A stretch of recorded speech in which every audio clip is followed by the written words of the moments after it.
Hey everyone, this is Elenbaas from Nightlight Astrology, and today we're going to talk about why Jupiter and Venus are quietly a really big deal right now. I don't think most people are going to pick up on or notice the fact that Venus and Jupiter are doing some really important things. And so I felt like this would make for a really good topic. And also, I'm doing this because I think it's going to be a good way for us to fill out some of the transits that we've been looking at this week, including the Sun and Mars going through their square to Saturn. By looking a little bit more carefully at the scheme of essential dignities and the way that those dignities are reflected in the sky right now, it turns out that Jupiter and Venus have a lot to do with what's going on. So we're going to kind of unpack that, explain why they're such a big deal, and give you some things to think about that will hopefully be useful. All right, that's our agenda for today. As always, don't forget to like and subscribe, share your comments and reflections. It all really helps the channel to grow. And as you guys know, you can find a transcript of any of my daily talks on my website, nightlightastrology.com. We are also on day 4 of our 10th annual Kickstarter. And so our goal this year is to raise the support of 1,777 backers by New Year's Day. Our last full day of fundraising is New Year's Eve into New Year's Day. But this year, our goal is 1,777 backers. That's just a little bit better than what we did last year. So we're always just trying to grow our audience a little bit, grow support for the channel. And I'm going to tell you how you can go over and donate and pitch in and support this channel. You can find the link. Here's the link, but that's a long list of letters and figures. So you can find the link in the comment section or the description of this video.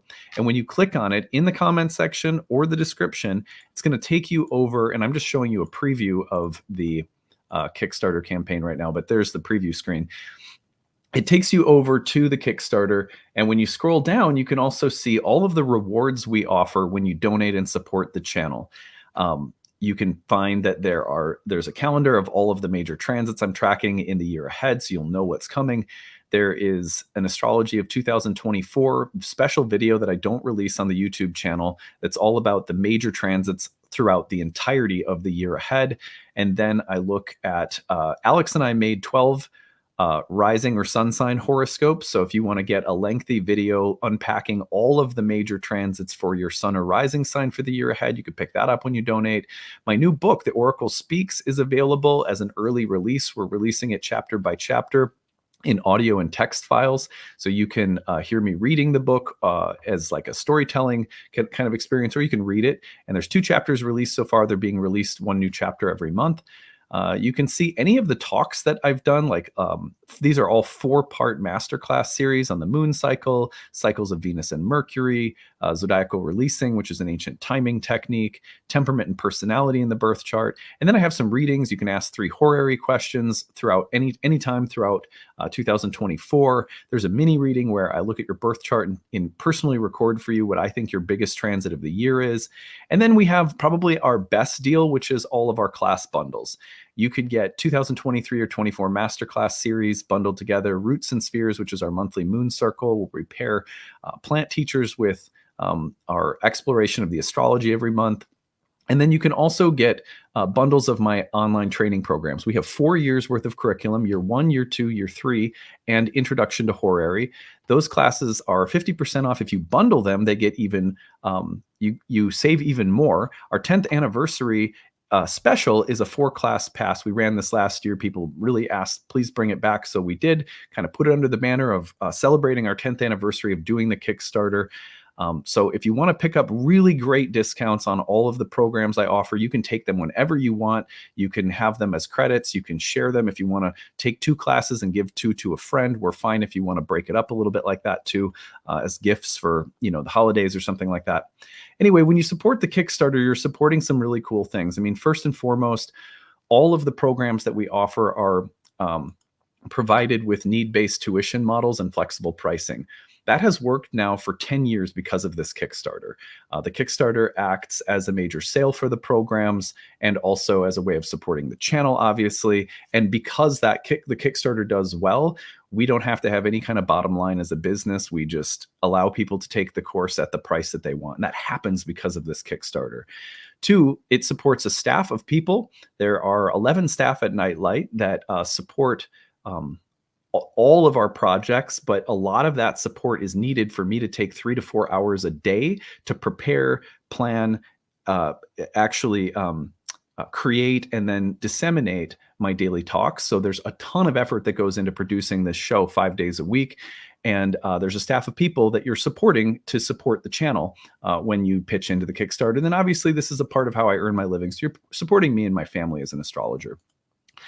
I so hope that you'll check out the Kickstarter. Again, link is in the description or the comment section of this video. Go over, pick up a reward. I hope that you value this channel and that it gives you something good. And if it does, I hope you'll consider pitching in and supporting us. Okay, so on that note, we are now going to talk about why sort of low-key Jupiter and Venus are a really big deal right now.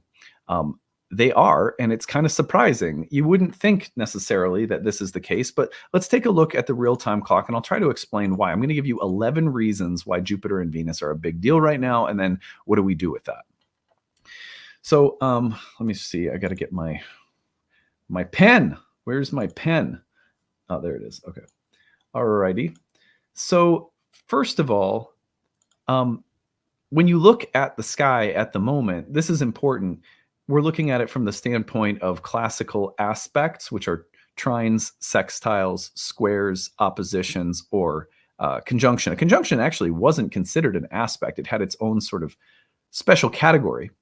But nonetheless, when you look and you see that there aren't really any aspects, right, being formed, and forget the moon because the moon moves so quickly. We're just looking at the other traditional planets. And I've excluded the modern outer planets for the sake of looking at the dignities. The ancient dignity scheme is really appropriate for the 7 traditional planets, but not the outer planets. So you look and you see that there aren't any aspects forming by degree with these planets. And Venus doesn't see Jupiter. So it's like, well, you know, there's no aspects being formed to Jupiter. So why would Jupiter be a big deal? And that's what most of us will think. And, you know, including myself, when I was earlier on in my studies, I would just be like, oh, well, Jupiter's not that loud in the sky right now. And look at Venus. I mean, Venus and Mercury just had a sextile, but there's no exact sextiles happening and nothing else is aspecting this. Venus doesn't see Saturn. They're reverse to one another. It doesn't see Jupiter. So it doesn't look like Venus is doing all that much. Of course, she is approaching the south node of the moon, and we're going to talk about that. But it's not like that Venus is super configured to other planets at the moment, and neither is Jupiter. In fact, the action, as we've talked about all week, really looks like it's between these planets, Mars and the Sun squaring Saturn, which has been the story of the week that we've covered at length in several videos now. So you might go like, okay, well, like, why would Jupiter and Venus be a big deal? Well, there's 11 reasons why. Let's go through them one at a time. One, we have to look at the dignities. Right now, the Sun is in the temple of Jupiter. So it's in Jupiter's sign or Jupiter's home temple. So we have the Sun in Jupiter's power. It's like a house guest in Jupiter's temple. Number 2, Mars is also in Jupiter's temple, right? So now we have a little bit more emphasis on Jupiter. The ancient astrologers often looked at the temples as likened unto the planetary deity that was associated with the temple, and the planetary deity was likened unto the temple. And so Sagittarius is Jupiterian and Jupiter is Sagittarian. You can think about it that way. There's a kind of affinity between the two of them.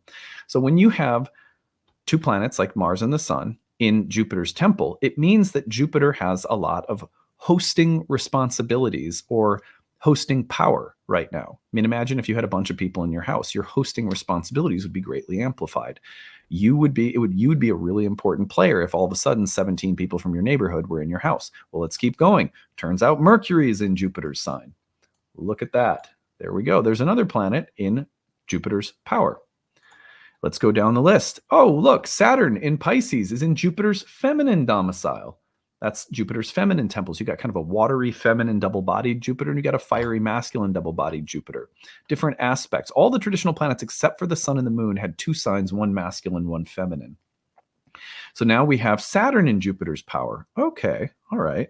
Well, let's keep going.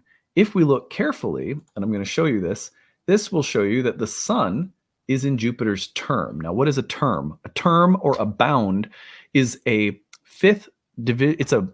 The signs are all 30 degrees, and they are broken into 5 unequal sections of degrees that are ruled by a planet. These are called the bounds or the terms. And so the first number of degrees here in Sagittarius, and I tell you the exact number, but I don't have my cheat sheet handy. So you'll see, though, that Jupiter is in that section or the sun is in that section of degrees that are also ruled by Jupiter. So in other words, the sun is in Jupiter's sign and Jupiter's term or bound. Keep going. Mars, well, look, Mars is right next door. So we also know that Mars is also in Jupiter's term. So we have 2 planets in Jupiter's term and Jupiter's domicile. Let's go forward. Then we go forward a little bit more, and it turns out that when you look at Jupiter, we're kind of turn an interesting corner here. Actually, let me just take this down a second. So we have 4 planets in Jupiter's sign. We have 2 planets in Jupiter's sign and Jupiter's term. Okay, so that's a lot of emphasis on Jupiter in the sky this week. And those 2 planets that are in Jupiter's sign and term are the ones squaring Saturn, who is also in Jupiter's sign. So you see how Jupiter is like hosting this encounter between the Sun, Mars, and Saturn. All right, now let's turn our eyes to Jupiter's actual position. So Jupiter, interestingly enough, is in Venus's sign of Taurus. And if you look, you can see that Jupiter is also in Venus's bound or term. Interesting. Well, let's go forward once more. Saturn is in Venus's exaltation. Pisces happens to be Venus's exaltation.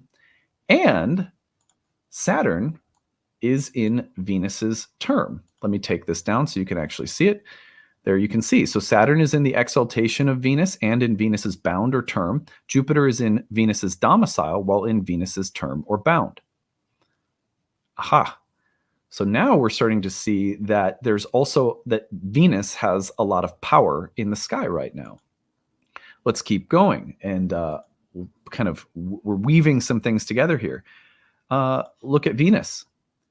Venus is in her own home sign in Libra, so she's empowered. She's in her own sign, but look at this. She's also in Jupiter's term.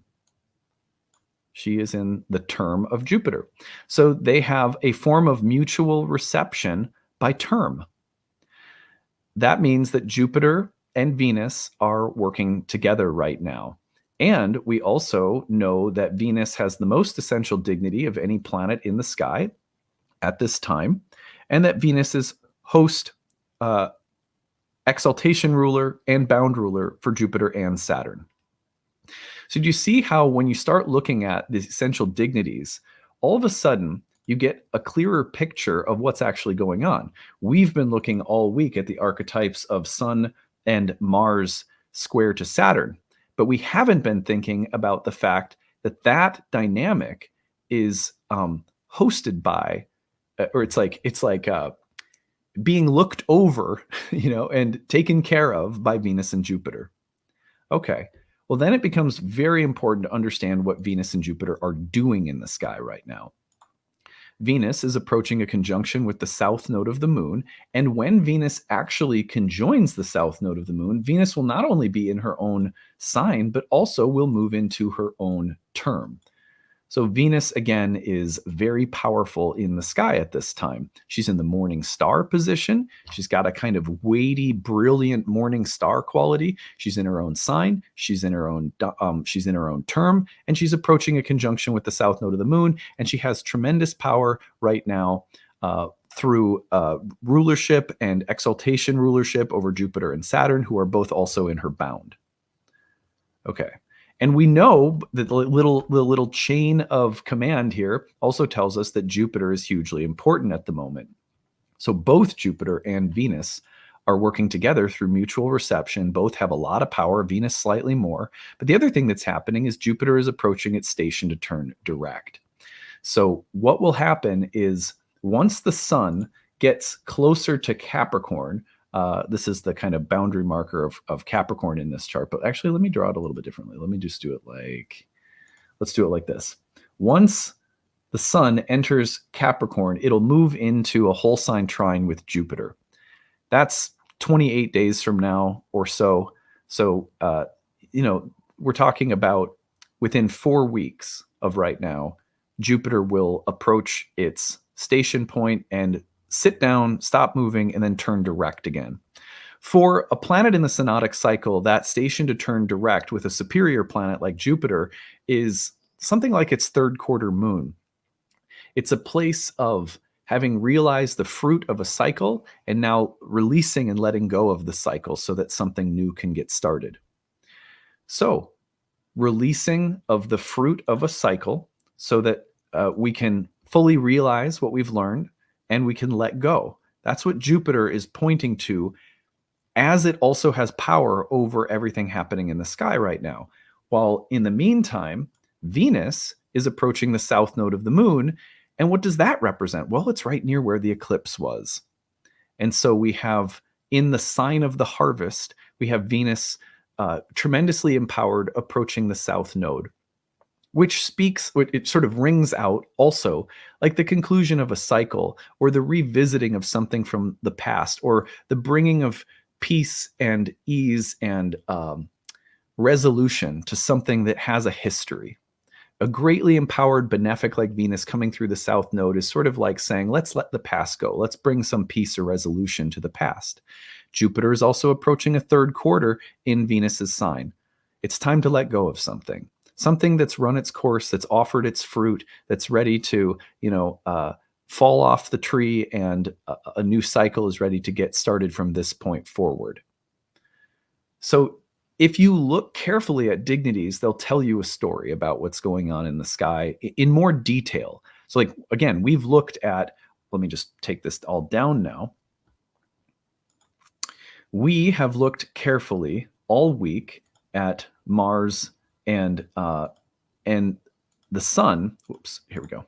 We've looked carefully all week at Mars and the sun squaring Saturn. And we've said a lot, I think, of pretty helpful things.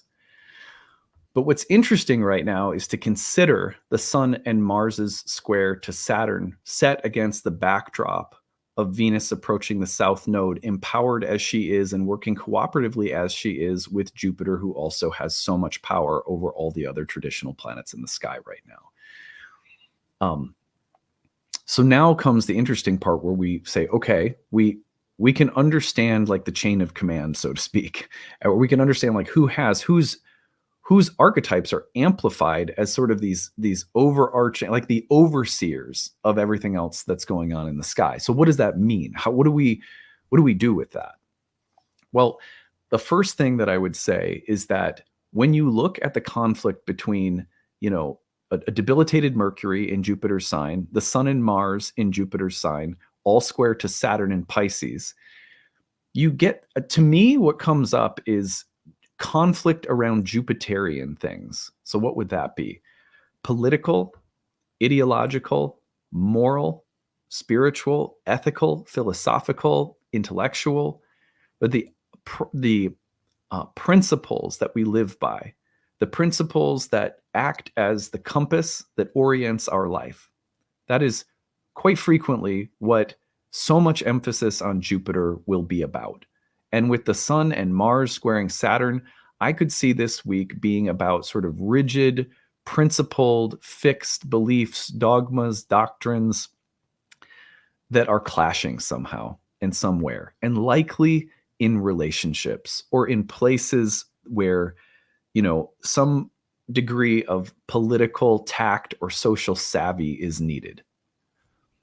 You get the feeling that extreme ideas are at work right now, and that Jupiter being in a Taurian, like a Venusian sign, and Venus being in the balance hitting the south node is asking us to look for temperance or peace, or asking us to soften our stance, or to look at ways we can compromise, to let go of old, rigid ways of thinking or being that just don't work, to let go of internal voices that are too strict, too loud, too proud, too know-it-all, too dominant, too Yeah, well, that's good enough. And so there's some question right now. Is love and peace and harmony uh, just as important, if not more important, than being right? Um, the temptation of like self-righteousness with also an underlying sense that I should be looking for a diplomatic solution right now, and there's tension between the two, diplomacy and on the one hand, and like standing firm in your convictions on the other. I think that the topic of beliefs, religion, spirituality, and romantic relationships and partnerships could easily come up right now. I think questions about how we can look for common ground with people who have very different ideas than we do. Um, there's questions also maybe about to what extent we try to keep the peace at all costs because we don't want people to think less of us, or we don't want to be counted out or ostracized. We don't want to be looked down upon, or we need that validation. But to what extent are we willing to compromise our beliefs or our principles for the sake of getting along? That could be just as important. Um, this also has history. The retrogradation of Jupiter approaching its station direct, it's that third quarter moment, and Venus approaching the south node. We've been here before. We've seen this dynamic play out. It has a history. The eclipse in October maybe recently brought it up. I think of the October 14th eclipse in particular. So how do we move forward? Because it's, sometimes I don't know that the universe issues tests as though we're being graded and moving up a ladder toward like, some higher degree in spirituality. But I do think that there's something like a test that happens. I've been here before. Can I make the right, mature choice right now that's reflective of what I've learned since I was here last? The fruits are also like on the vine. You're going to see the Venus with the south node is so well dignified, and Jupiter approaching its station to turn direct. Maybe something you've been waiting for is ready to appear. It's like it's manifested. You've a long wait, waiting for things over a long period of time, and now seeing that they're coming to fruition. That comes to my mind as well, but not without some kind of test of patience or mettle, or some kind of affront to your very being that might present itself at the same time with that Sun Mars square to Saturn. So I thought I would do something interesting today, in addition to presenting all of this, these thoughts about the dignities, which is I'm going to cast the I Ching live while I'm talking, and I'm going to pull one tarot card live while I'm talking, and we're going to see how that reading contributes to what we are talking about. So I'm going to do the I Ching first, and I'm not going to pull it up on the screen. I'm just going to do it, and then I'll tell you about the reading.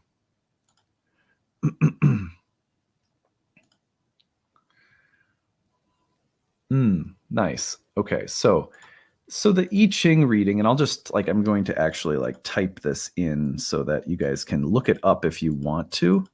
Let me just get a banner up.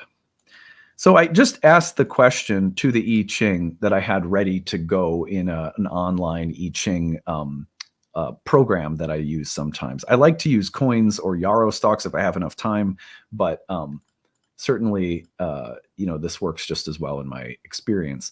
But anyway, I just asked, how can we think about the power of Jupiter and Venus in the sky right now, given all that is going on? So the first hexagram that came back is number 57. So I'm going to put this up on the screen. If you want to look this up and read more about this particular hexagram in the I Ching, I recommend it because it might be a good meditation for you that is meaningful this week. Anyway, so I'm going to read you some of the text analysis and offer some reflections. So this one is sometimes called Sun, the gentle, the penetrating, and it is wind over wind. So it's a doubled trigram with the upper 3 lines representing the trigram of wind and the lower 3 lines also representing the trigram of wind. Sun is one of the 8 doubled trigrams. It is the eldest daughter and symbolizes wind or wood. It has for its attributes gentleness, which nonetheless penetrates like the wind or like growing wood with its roots. The dark principle, in itself rigid and immovable, is talking about yin now, is dissolved by the penetrating light principle to which it subordinates itself in gentleness. In nature, it is the wind that disperses the gathered clouds, leaving the sky clear and serene. In human life, it is penetrating clarity of judgment that thwarts all dark hidden motives. In the life of community, it is the powerful influence of a great personality that uncovers and breaks up those intrigues which shun the light of day.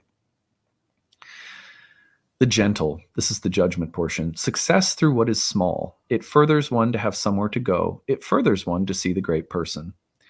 Penetration produces gradual and inconspicuous effects. It should be affected not by an act of violation, but by influence that never lapses. Results of this kind are less striking to the eye than those won by surprise attack, but they are much more enduring and complete. If one would produce such effects, one must have a clearly defined goal, for only when the penetrating influence works always in the same direction can the object be attained. Small strength can achieve its purpose only by subordinating itself to an eminent person who's capable of creating order. The image, winds following one another, one on the other, the image of the gently penetrating. Thus, the superior person spreads his commands abroad and carries out his undertakings. Sometimes there's almost like a military connotation to some of these, or like a leadership connotation, because the I Ching was used as a form of advice for like politicians and rulers within this kind of Taoist Confucian background of ancient China. Anyway, the penetrating quality of the wind depends on its ceaselessness. This is what makes it so powerful. Time is its instrument. In the same way the ruler's thought should penetrate the soul of the people, this too requires a lasting influence brought about by enlightenment and command. Only when the command has been assimilated by the people is action in accordance with it possible. So what I love about this hexagram, I get this hexagram frequently as a parent. I have asked questions about how to get through or how to parent through a difficult moment with my kids. And one of the things that will come back is hexagram 57. Sometimes I use the tarot, sometimes I use astrology, but what I always take from hexagram 57 is that I've been coming at it too directly, too forcefully, trying to assert or impress my view, my principle upon my kids, as opposed to modeling it, which is not easy. And I know that's just like the tritest thing in the world to say when, whatever, the kids are screaming and you feel like you're having a nervous breakdown. But it's still true, which is that modeling our principles and gently letting them influence and change behavior over time is almost always better than a nuclear moment of trying to impress the Jupiterian rule, the higher principle, even if it is a good one, right? It's Jupiterian, upon my kids. I've gotten that hexagram a bunch as a dad. Other times that I've gotten that hexagram in the past have been when I feel like there's an intractable person who can't see things in the way that is actually like right. It's like this is like the right way to see things in a situation, and someone's being stubborn or selfish or whatever, and I'm getting really frustrated. I'm like, I'm trying to work with this person. They're being really selfish and they're not seeing this kind of higher truth that would be good for everyone, like something like that. Hexagram 57 will come back and say, your self-righteousness isn't going to help anything. Do you know what I mean? Gentle modeling and influence over time wins hearts and souls. Okay, so a simple truth that immediately the I Ching, as I'm casting it live, right? Beautiful oracular response. Here the I Ching says something like, look, right now we've got the Sun and Mars in a Jupiter-ruled fire sign squaring Saturn in a double-bodied Jupiterian water sign with a debilitated Mercury, and you might be feeling the need to, you might be hot-headed, or you might be dealing with people that are sort of intractable or stubborn, or you might be trying to assert your will and your ideas too forcefully. So Jupiter in Taurus, retrograding third quarter, Venus crossing the south node of the moon. It's time for us, not that we have the wrong ideas, but we have the wrong way of trying to assert them. Our tone of voice isn't right. Our approach is too dogmatic, too hard-headed, too self-righteous. There's something in the sky right now that supports a gentle, easy hand, because the stubborn, dogmatic, assertive, fanatical way, even if there is some truth to it, isn't going to work. So I read that as a pretty simple, nice dovetail with what's going on. Now, there's a changing line. The changing line is line 5. The changing line reads, determination has settled into a steady course toward good fortune. That was no way to start, but it will lead to a glorious ending. Consider any crossroad 3 days before pressing on. Check your bearings for 3 days following to ensure you won't have strayed from your course. So the 5th line is always the ruling line of the hexagram, and it sort of represents like the king, and we're talking here about like a good king or queen. The line, that changing line, is just saying things might not have started out so great. Like, and again, maybe we hit some rocks this week with Mars and Saturn square, with Mars and the Sun square Saturn. Maybe there was some bumpiness. Maybe we didn't get off to the right start, or we didn't get off on the right foot, or whatever. This line says, once you've kind of checked yourself and you realize the steady, slow, process-oriented, gentle but persistent, like the wind, way of moving, you'll reach your goal. It'll be okay. However, the hexagram does change into 18, which is repairing the damage, which is a warning. If you have gone too far, if you keep persisting, you're going to have a mess to clean up. You're going to have damaged someone or something, including yourself or your own position. You'll have to clean it up later. Or the other side of hexagram 18 in repairing the damage would be, don't forget, you're on the right steady course, but because you got off to a little bit of a rocky start, you may have some damage to, like there may be some hurt feelings or a little bit of a mess that you have to clean up. So don't forget to do that. So that's hexagram 18 if you want to look that one up too. Brilliant, right? All right, now let's go ahead. We're going to cast one tarot card and see what the tarot might add in. I also want to say there seems to be, every time, I mentioned this on my Instagram last week, every time that, sorry, here's my cards. Every time that I include the tarot, there are usually a few people who will make a comment, it's like without fail, that they believe that tarot is inferior to astrology. So first of all, I couldn't disagree more. I see tarot as one of many beautiful, valid, intelligent forms of divination. Mostly people think that tarot is inferior to astrology because they think that astrology is a science and that tarot is a form of divination. Well, on this channel, you will find a person who believes very deeply that astrology is nothing more than a form of divination. It's not some special science that's better than anything else. It is a form of divination, and I believe divination is a very beautiful and highly intelligent form of epistemology, right? There's a way of knowing truth that belongs to divination, all different traditions of divination all around the world. And I think astrology participates in that legacy of epistemology. I think you can camp astrology in a divinatory way of knowing that is like its own epistemological category. And that's what my book is about. That's what the book is about that I'm writing right now. And also, when I see people saying things like, "Oh God, you brought in the tarot. How terrible. It's so, it's beneath astrology." I'm like, you know what? Honestly, like, not only do I think that that's super shitty and it's just annoying and rude, but it's just ignorant. So if you're one of those people, and I don't mean to be like, calling anyone out or getting really antagonistic or whatever, but it's like, if you're one of those people, like, you probably shouldn't watch this channel. Rather than saying really crappy things, if I include the I Ching or tarot, just like change the channel. But anyway, aside from my little rant, I know that most of the people here appreciate different forms of divination. And while you may like it, that we mostly stick to astrology, you may be surprised to know that 50 to 60%, if I had to guess, of my daily talks, when I prepare every morning before my talk through meditation, prayer, writing out what I'm going to speak for the day, these talks are informed by me usually casting a card or two and the I Ching in exactly the way that I'm doing for you live right now. So I'm just showing you what it's like when I don't use it as part of my prep, but it is part of my prep quite regularly and helps inform the way that I approach talking about the astrological archetypes. So put that in your book. All right.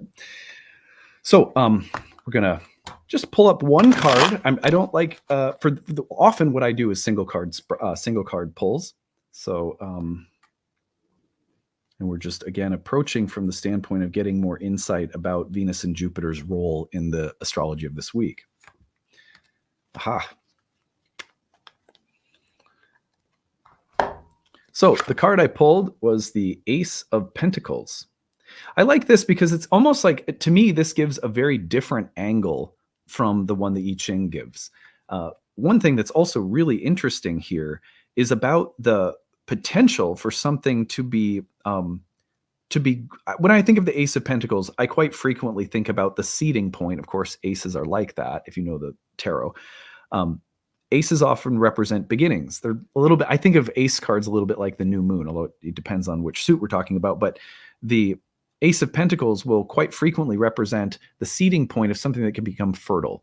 It's very earthy. So I think of Jupiter and Taurus stationing and turning direct, while Venus crosses the south node in the midst of this and being like, we should be really, one of the reasons we might want to be careful and cautious about any kind of principled ideological conflicts that we run into right now is that this is a seeding moment that has the opportunity to grow into something in the future.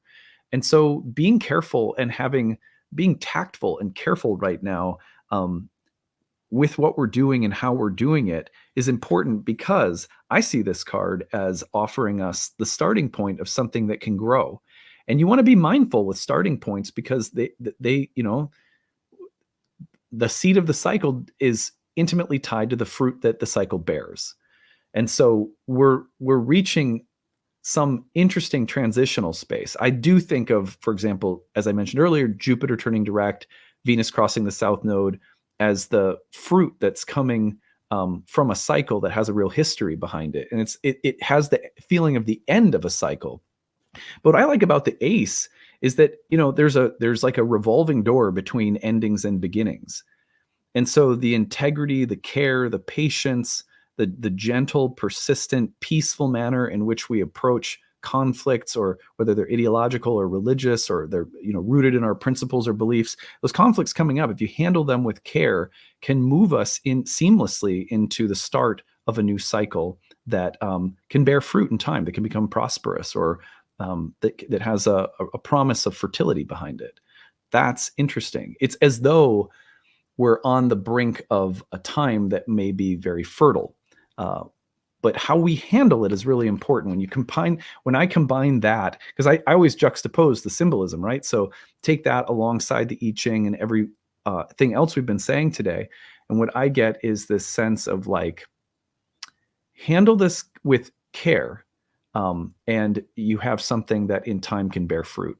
That's an interesting thing to think about. There's a real fertility in the air too. Venus and Jupiter are the planets that were associated, both of them, the benefics, with the ideal conditions within which plants can grow, babies can grow.